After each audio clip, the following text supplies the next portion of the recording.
हमारे सभी भाई बहनों को जय मसीह की। हमें आशा है आप सभी अच्छे होंगे। हम आपके सामने कहानी पेश करना चाहेंगे और ये कहानी यीशु मसीह के जन्म की है, जिसमें यीशु का जन्म कैसे हुआ बताया गया है। हालांकि हम जितनी भी परमेश्वर की महिमा करें उतना कम है, लेकिन फिर भी जीवन यीशु प्रार्थना भवन की टीम की तरफ से सभी किरदारों को निभाते हुए आपके लिए इस मूवी को बहुत ही मेहनत के साथ तैयार किया गया है। हमें विश्वास है कि आप सभी इस मूवी के जरिए आशीष पाएंगे।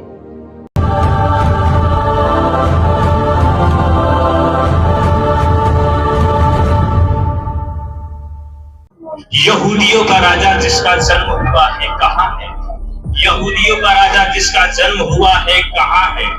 यहूदियों का राजा जिसका जन्म हुआ है कहाँ है? कौन राजा?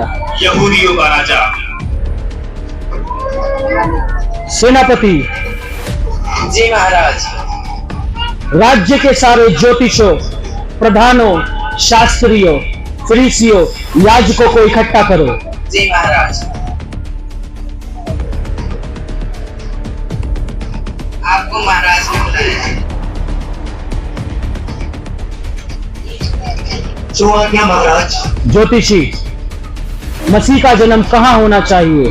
यहूदिया का बैतलहम में, क्योंकि भविष्यवक्ता के द्वारा यह लिखा गया है। ठीक है। ज्योतिषी, तारा ठीक किस समय दिखाई दिया गया था? क्योंकि मैंने पूरब में उसका तारा देखा है और उसे प्रणाम करने आए हैं। ज्योतिषी, बैतलहम जाओ और उस बालक के विषय में ठीक ठीक पता करो और जाकर उसे देखो और मुझे आकर पूरा प्रचार बताओ कि उस समय वहां क्या था, और मैं भी आकर उस बालक को प्रणाम करूं। जी महाराज।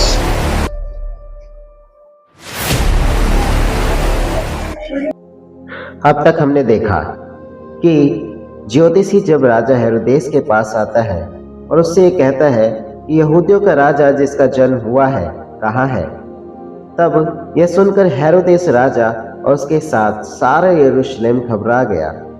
तब हेरोदेस राजा ने षड्यंत्र रचना शुरू किया।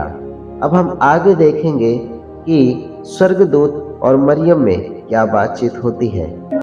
हे मरियम, भयभीत न हो, क्योंकि परमेश्वर का अनुग्रह तुझ पर हुआ है और तू गर्भवती होगी, तेरे पुत्र उत्पन्न होगा और तू उसका नाम यीशु रखेगा। परंतु ये कैसे संभव है? मैं तो किसी पुरुष को जानती तक नहीं। पवित्र आत्मा तुझ पर उतरेगा और परम प्रधान की सामर्थ उस पर छाया करेगी, और वह जो पवित्र उत्पन्न होगा वह परमेश्वर का पुत्र कहलाएगा। मैं ईश्वर की दासी हूँ, मेरे जीवन में वैसा ही हो जैसा ईश्वर मेरे जीवन में करना चाहता है। मैं चुपके से मरियम को त्याग दूंगा ताकि उसकी बदनामी ना हो। यह कहकर यूसुफ सो जाता है और स्वर्गदूत उसे स्वप्न में आकर दर्शन देता है। हे यूसुफ, दाऊद की संतान, तू अपनी पत्नी मरियम को अपने यहाँ ले आने से मत डर, क्योंकि जो उसके गर्भ में है वो पवित्र आत्मा की ओर से है, और मैं पुत्र जनेगी, तो उसका नाम यीशु रखना। वह अपने लोगों का उनके पापों से उद्धार करेगा।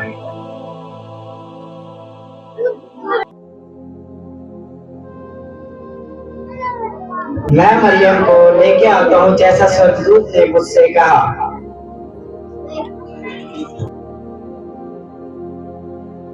मरियम, मैं तुम्हें लेने आया हूँ। जी स्वामी।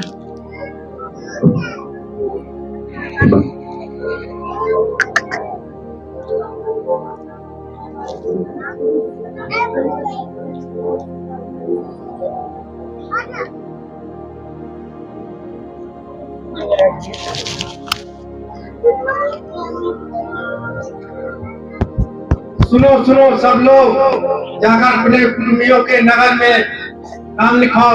राजा की ओर से आदेश है, उस पर जनगणना की जाएगी।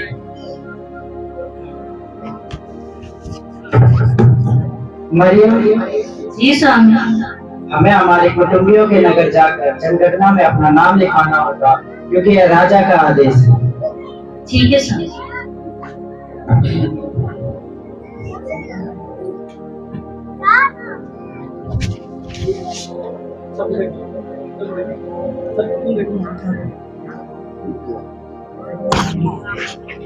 स्वामी, मुझे लगता है उद्धारकर्ता का पृथ्वी पे आने का समय हो गया है। मरियम, मैं हमारे लिए कोई स्थान ढूंढ के आता हूँ जहाँ हम ठहर सकें। सुना मित्र, क्या हमें यहाँ कोई स्थान मिल सकता है जहाँ कुछ समय के लिए ठहर सके? मेरे पास ऐसा कोई स्थान तो नहीं है, लेकिन एक गौशाला है जहाँ चाहे तो आप ठहर सकते। ठीक है, फिर हमें वहाँ ले चलिए। चलिए।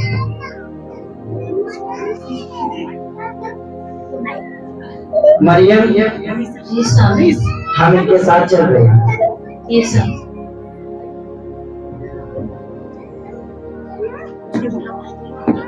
चाहे तो आप यहाँ ठहर सकते हैं। शुक्रिया मित्र। अब यूसुफ और मरियम गौशाला में विश्राम करते हैं। आगे स्वर्गदूत गड़रियों के पास आकर एक आनंद का सुसमाचार सुनाता है। डरो मत, क्योंकि मैं तुम्हें एक आनंद का सुसमाचार सुनाने आया हूँ। तो सत्य ये होगा कि आज के दाऊद के नगर में तुम्हारे लिए उद्धारकर्ता जन्मा है। वही मसीह प्रभु है। उसका चिन्ह होगा कि तुम बालक को कपड़े में लिपटा हुआ चलने में पाओगे। भाइयों, ये जो बात यरूशलेम में हुई है, हम चलकर उसको देखकर क्यों नहीं चलना है? चलिए।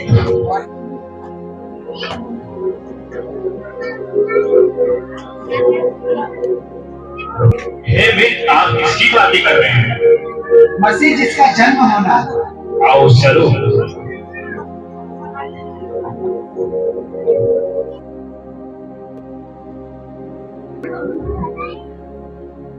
कोई है?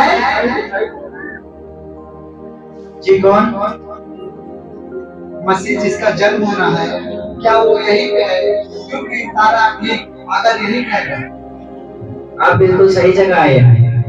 क्या आप हमें उसका दर्शन करा सकते हैं? क्योंकि हम उसको प्रणाम करने हैं। जरूर, आइए।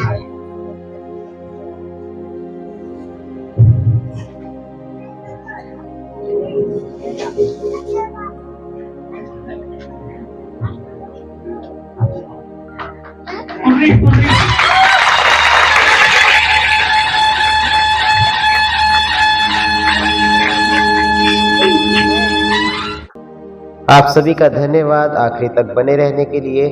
और हमें विश्वास है कि इस मूवी के जरिए आपको आशीष मिल चुकी है और भी लोगों तक इस मूवी को पहुंचाए ताकि वो भी आशीषों को प्राप्त कर सके। आपका बहुत बहुत धन्यवाद।